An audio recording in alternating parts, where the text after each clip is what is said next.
Eu geralmente, domingo, eu não saio da minha igreja por nada, porque eu acho muito importante a presença do pastor.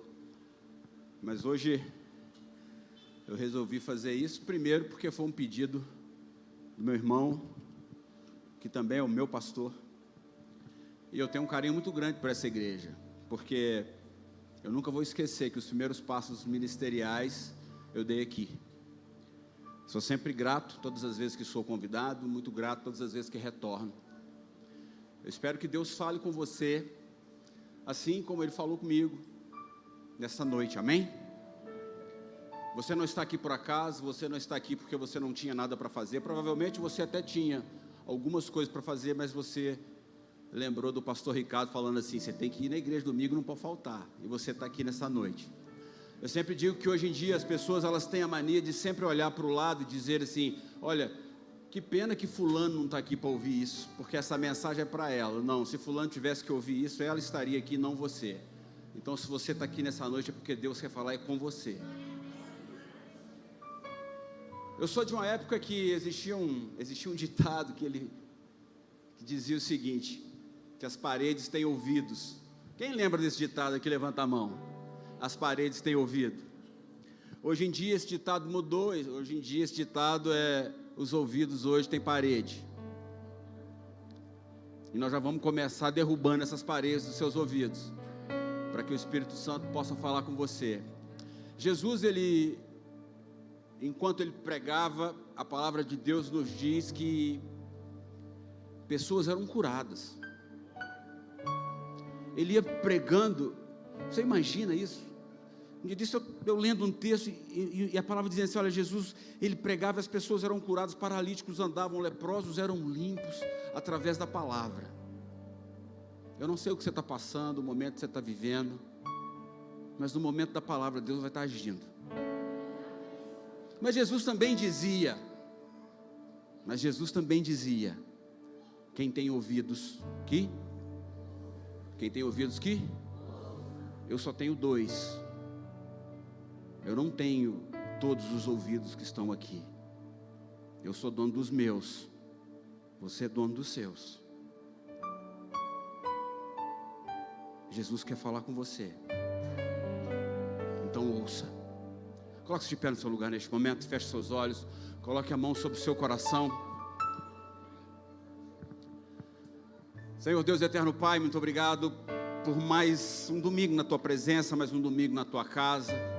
Nós não estamos aqui para um evento social, mas nós estamos aqui porque nós precisamos ser curados, ser renovados, ser perdoados, até mesmo ser salvos. Pai amado, nós marcamos um encontro contigo e agora, e é aqui e é hoje. Fala conosco, Pai. Que as palavras não sejam minhas, que os pensamentos não sejam meus, que não sejam minhas opiniões, ou sequer meus pontos de vista, mas que seja a Tua palavra, que seja a Tua boca, que sejam os Teus pensamentos, que seja o Teu Espírito Santo, em nome de Jesus. Fala conosco, amém e amém. Aplauda o Senhor Jesus. Glória a Deus. Aproveitando que você já está em pé, já pega a sua Bíblia e já abre em Oséias, capítulo 14, versículo do 1 ao 9, Oséias 14, verso 1 ao 9.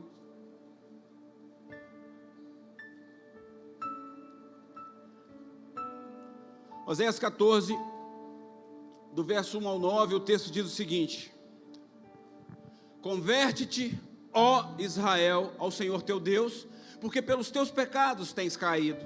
Tomai convosco palavras e convertei-vos ao Senhor, dizei-lhe: tira toda a iniquidade, aceita o que é bom, e ofereceremos como novilhos os sacrifícios dos nossos lábios.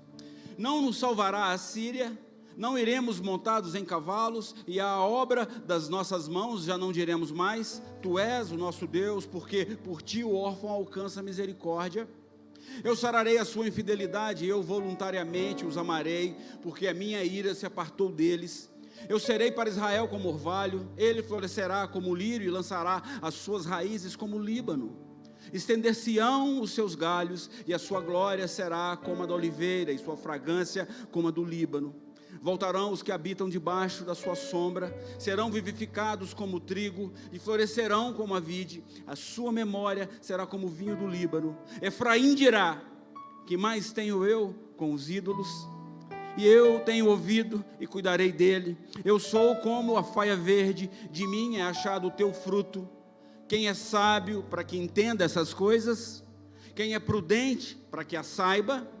Porque os caminhos do Senhor são retos, e os justos andarão neles, mas os transgressores neles cairão. Amém? Glória a Deus, podemos assentar. O tema da mensagem hoje é retorne, retorne, retorne. Repita comigo: retorne, retorne, retorne. Irmãos, eu só atinei para a importância dessa palavra porque no momento em que eu estava preparando, eu fui pesquisar, não etimologia, mas fui pesquisar quantas vezes essa palavra aparece na Bíblia. E a palavra retornar aparece na Bíblia 263 vezes, ou seja, de Gênesis a Apocalipse, essa palavra retornar ou retorne aparece 263 vezes. Só para vocês terem uma ideia de importância, a palavra amor aparece na Bíblia 307 vezes, ou seja, 263 é uma palavra muito importante, porque senão ela não apareceria tanto. E hoje nós vamos entender o porquê da importância de retornar, mas não retornar ao primeiro amor. Nós somos condicionados a essa frase. Eu falo que faz parte do jargão do crente, né? Qualquer coisinha, nossa, fulano precisa retornar ao primeiro amor. Não, é importante a gente estar sempre retornando ao primeiro amor, mas mais importante que retornar ao primeiro amor, é retornar ao entendimento do tamanho do Deus que eu sirvo, do Deus que você serve. Mais importante que retornar a algo qualquer, é entender o tamanho do Deus que faz, fez e fará na minha vida e na sua vida. Mais importante que retornar ao primeiro amor, é retornar ao entendimento do Deus misericordioso que nós servimos, que a gente cai hoje, Ele levanta, a gente cai amanhã, Ele levanta, nós vamos cair 1000 vezes, e Ele vai continuar te levantando. É a esse Deus que nós precisamos retornar. E é a esse Deus que o tempo todo, de capa a capa, a Bíblia trata: retorne, retorne e retorne. Do versículo 1 ao 2, o texto diz: converte-te, ó Israel, ao Senhor teu Deus, porque pelos teus pecados tens caído. É um texto afirmativo, é um texto imperativo, é um texto que não há nenhuma revelação, não tem nada a ser revelado, é muito claro. Está dizendo: converte-te ao Senhor teu Deus, porque pelos teus pecados tens caído. Na verdade, o texto não diz: porque pelos pecados de quem está perto de você tu tens caído. Não é pelo pecado do José, do Manuel, ou do seu vizinho, ou de quem trabalha com você que você tem caído. Você tem caído pelos teus. Ou seja, a sua queda, a sua estagnação, a sua falta de avançar, a sua falta de projeto, de planejamento, a sua falta ou a sua inércia na vida, é culpa tua. É fruto do que você tem plantado. E o pecado, ele faz isso com cada um de nós. Porque todas as vezes que você peca, todas as vezes que eu peco, eu acredito numa verdade sobre uma mentira, sobre a verdade da palavra de Deus. Eu vou repetir para você entender. Todas as vezes que eu peco é porque eu acredito na verdade de uma mentira, sobre a verdade da palavra de Deus. Debaixo de todo o pecado, há uma mentira que cremos sobre a verdade do que Deus de fato está dizendo para a gente. Nós pecamos e pensamos assim: esse pecado, ele me traz prazer, então é aceitável. Nós pecamos e dizemos assim: olha, esse pecado vai fazer algo por mim que Deus não fez, ou esse pecado vai fazer algo por mim que Deus não faz. Isso é mentira, isso é uma fake news do inferno. Na verdade, para que você entenda melhor, eu vou te dar 2 exemplos. Eu vou te dar um exemplo bíblico e vou te dar um exemplo da vida. O exemplo bíblico Eva está lá no paraíso, tranquilona, dona de tudo.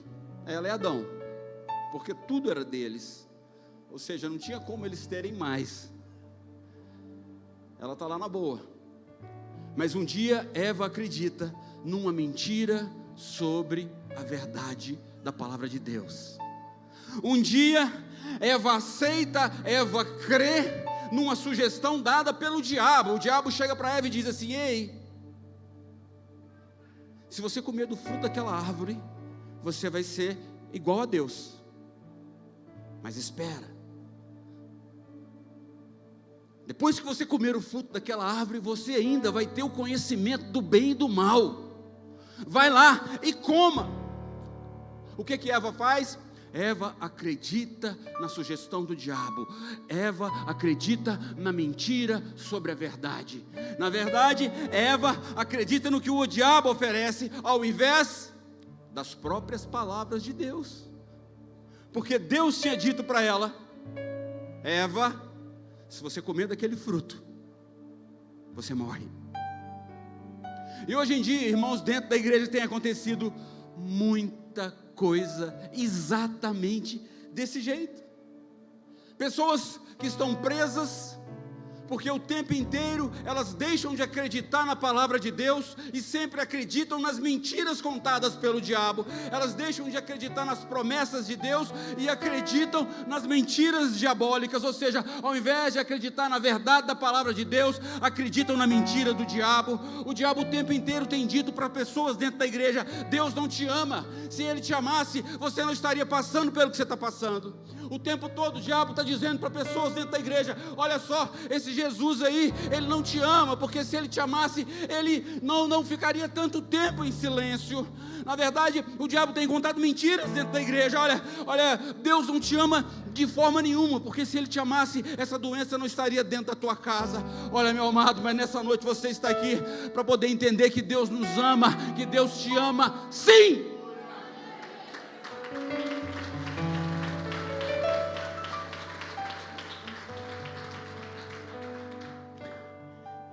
O problema é que quando nós acreditamos nas mentiras contadas pelo diabo,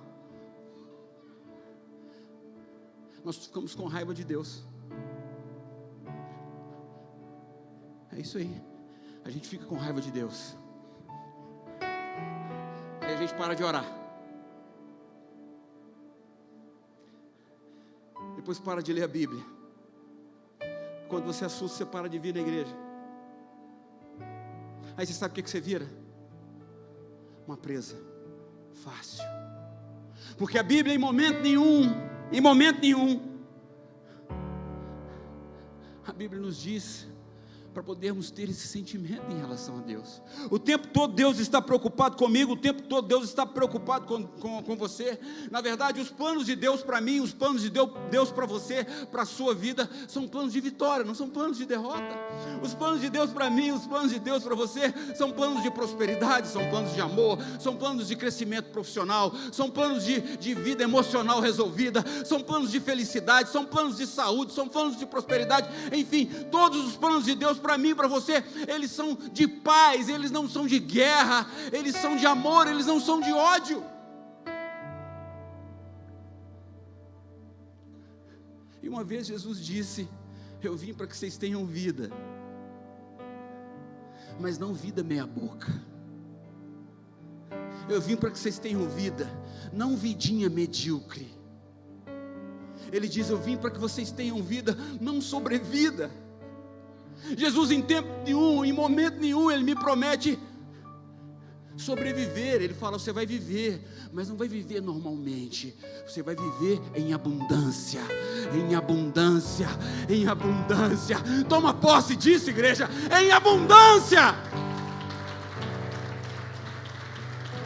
Essa palavra de hoje é sobre isso. É sobre esse Cristo que todas as vezes que nós retornamos a Ele, Ele nos dá tudo de forma absoluta. Não existe relativo na Bíblia. Se é tudo, é tudo. Se é nada, é nada. O problema é que a gente vive um momento onde as pessoas relativizam tudo, principalmente se for em relação a elas, né? Olha, Isso é relativo. Deixa eu dizer para você, assim como Deus, a palavra dele é absoluta. Assim como Deus, a palavra dele é absoluta. Ele está dizendo para você nessa noite: retorne, retorne e retorne. Versículo 3, o texto diz o seguinte: não nos salvará a Síria, não iremos montados em cavalos, e a obra das nossas mãos já não diremos mais: tu és o nosso Deus, porque por ti o órfão alcança misericórdia. O segundo ponto para a gente poder retornar a Deus, retornar à cruz, a Cristo, é crer em Deus. Quantas pessoas creem em Deus aqui? Dá um glória a Deus. Perguntar para crente se crê em Deus é igual perguntar. Agora eu vou fazer a pergunta da maneira correta. Quantas pessoas aqui creem somente em Deus? Oh, aleluias! Porque o segundo ponto sobre esse retorno a Deus é exatamente esse: crer somente em Deus. Hoje a maioria dos crentes dentro da igreja, a maioria das pessoas dentro da igreja, elas creem em Deus, mas creem também em outra coisa. Elas creem em Deus e creem num pai. Qualquer problema que der, meu pai segura a minha onda. Qualquer problema que der, minha mãe segura a onda. Elas creem em Deus e creem no irmão. Eu estou numa dificuldade, mas é só ligar para o meu irmão. Elas creem em Deus e creem em amigos, e creem em patrões. Elas creem em Deus e creem num dinheiro guardado. Olha, qualquer coisa, eu tenho um colchão financeiro que segura minha onda aí por 1 ano, 2 anos, enfim. Elas creem em Deus e creem em outras coisas. O que é isso? Suplementar a sua confiança em Deus. Ei, olha para mim, você não precisa suplementar a sua confiança em Deus. Você não precisa suplementar a sua confiança em Deus. Você não precisa de outras coisas se você confia em Deus.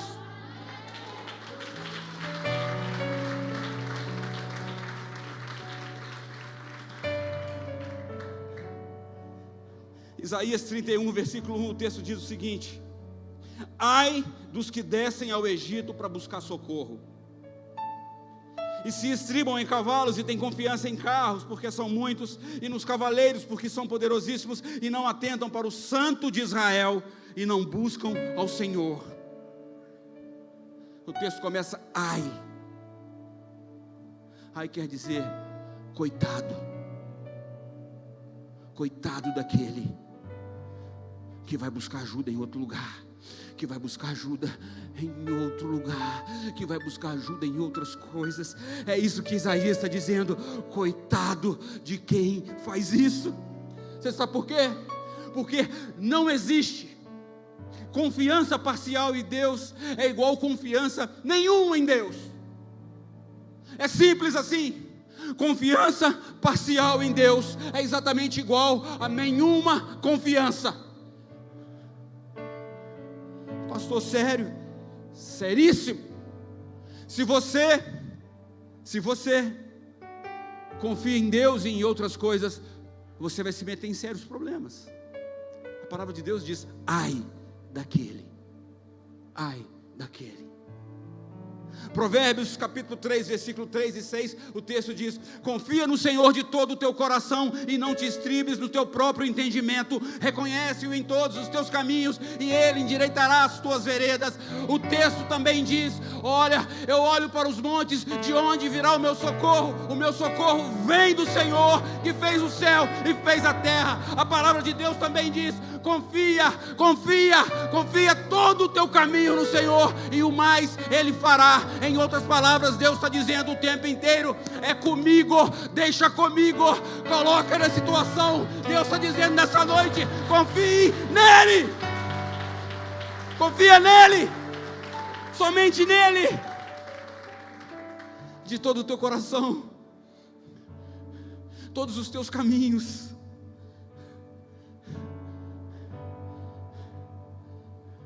Um tal de Davi continua nos ensinando, porque esse Davi, ele não era segundo o coração de Deus à toa. Esse Davi era bruto. Ele continua nos ensinando. No Salmo 91, versículo 2, ele diz o seguinte: direi o Senhor, Ele é o meu refúgio, Ele é a minha fortaleza, meu Deus, meu Deus, meu Deus, em quem eu confio? Davi, ele era um rei, ele tinha um reino, ele tinha exército, ele tinha povo, ele tinha riqueza, ele tinha pessoas no seu entorno, mas ele não confiava em ninguém. Ele diz, apenas em meu Deus, em quem confio. Ele não diz em meu Deus e meu exército, meu Deus e as pessoas, mas ele diz, meu Deus.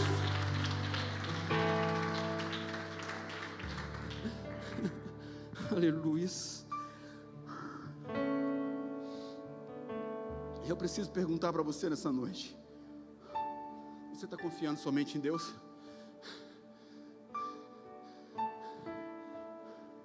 Você está confiando somente em Deus? Você entrou aqui nessa igreja confiando somente nele? Você sabe por quê? Muita gente chega na igreja por causa de grandes coisas. Muita gente chega na igreja por causa de grandes coisas. Chega na igreja por causa de um grande problema, por causa de uma grande necessidade, por causa de uma grande doença. Isso traz as pessoas para a igreja. Só que muita gente sai da igreja, sabe por quê? Por causa de pequenas coisas. É incrível.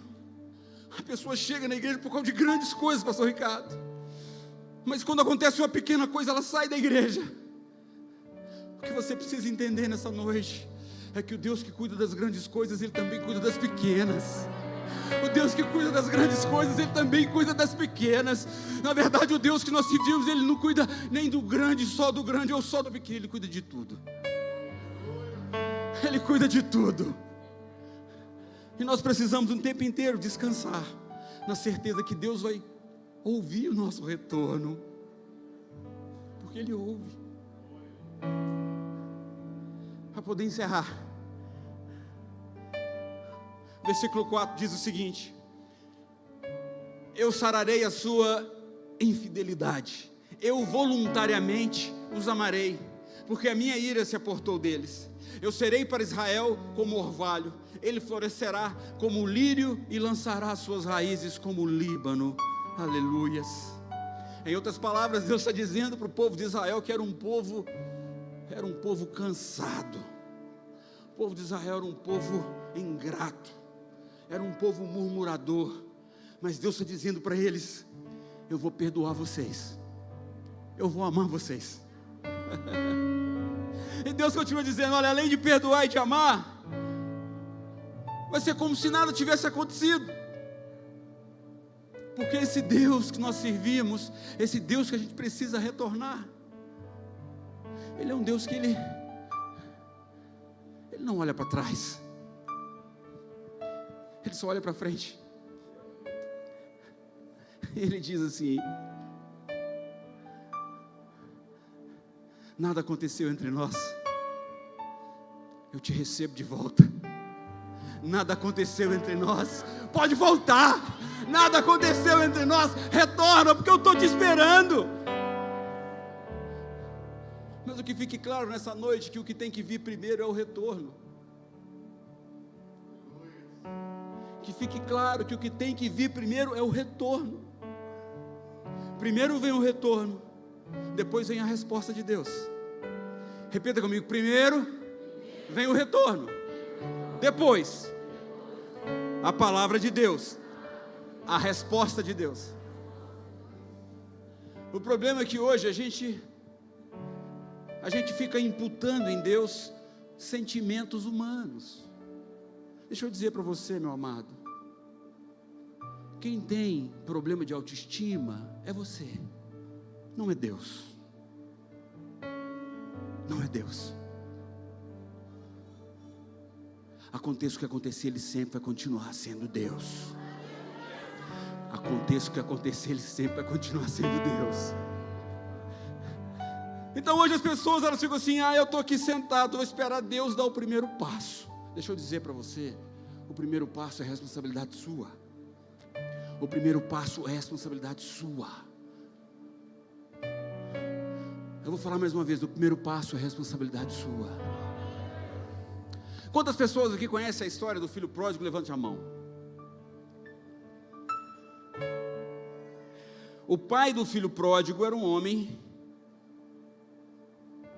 de posse. O pai do filho pródigo era um homem que tinha condições para poder mandar buscar o filho, não tinha? Sim ou não? Era um homem que tinha muitos funcionários, muitos serviçais, mas se em algum momento no texto você lê assim, e o pai do menino pródigo manda 10 funcionários dele ir atrás do filho. Mandou ou não? Não, pega, vem comigo. O pai do filho pródigo também tinha um outro filho, que era mais velho. Ele chegou para ele e falou assim: olha, vai buscar o seu irmão mais novo, convence ele a voltar. Fez isso ou não? Sim ou não? Não. Sabe o que ele fez? Ficou esperando, de braço aberto. Ficou esperando, de braço aberto. E a mesma palavra que diz, ou que não diz que mandou buscar, enfim, mas a mesma palavra diz que quando o filho aparece lá longe, essa mesma história diz que o pai já estava de braços abertos, indo ao encontro do filho. Na verdade, o que Deus está esperando é que você retorne, porque Ele já está de braços abertos para você. Aleluias. Irmãos, quando nós nos voltamos para Deus, a gente descobre, sabe o quê? Que Ele nunca se virou para a gente. Imagina, você está aqui assim, você está num momento que você precisa retornar, você está de costas para Deus, e de repente você vira. Você acha que Deus vai estar de lado, distraído aqui, fazendo uma coisa? Não, Ele está assim, ó. Você falou: ai Deus, você está olhando para mim? Ele fala: eu nunca deixei de olhar para você. Eu nunca deixei de olhar para você. Você deu as costas para mim, eu nunca dei as costas para você, porque Deus nunca dá as costas para a gente.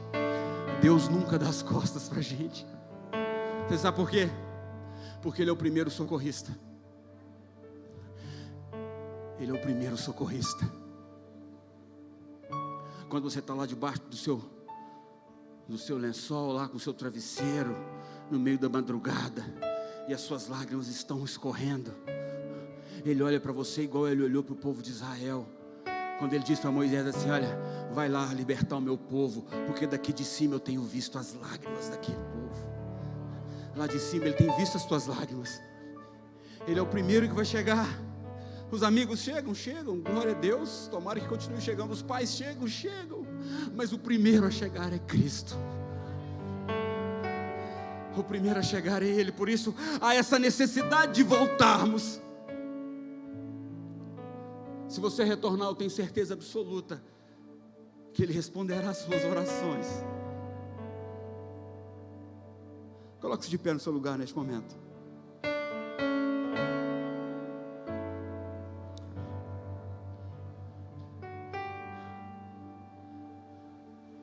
Olhem para mim. Deus ama cada um de nós como se houvesse apenas um de nós. Nunca se esqueça disso.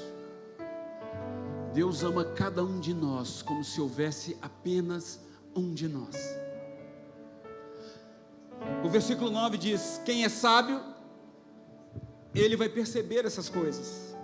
Quem é exigente, ele os entenderá. Os caminhos do Senhor são retos, os justos andam neles, mas os rebeldes neles tropeçam. Igreja, Deus nunca disse que a jornada ia ser fácil. Nunca. Eu falo que existe um evangelho permissivo hoje em dia.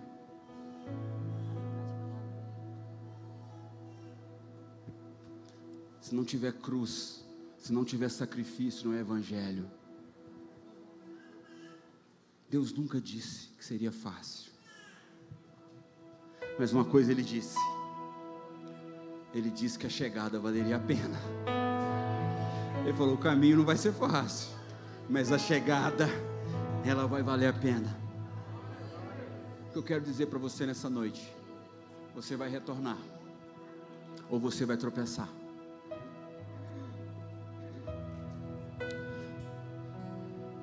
A palavra de Deus, ela precisa ser vivida. Eu sempre digo na minha igreja que no final de toda a mensagem, a pergunta que você tem que fazer para você: e agora? O que eu faço?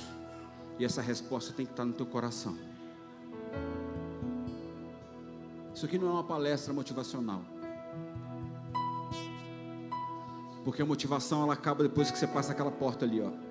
Antes de você chegar na sua casa, você já está desmotivado. Isso aqui é uma palavra para edificar a sua vida. Você vai digerir isso, e o Espírito Santo vai falar com você. Eu tenho certeza absoluta que você aprendeu nessa noite a importância de retornar. E todas as vezes que a gente vive a palavra de Deus, se prepare, porque você vai ter uma vida de milagres, em nome de Jesus. Aplauda o Senhor Jesus.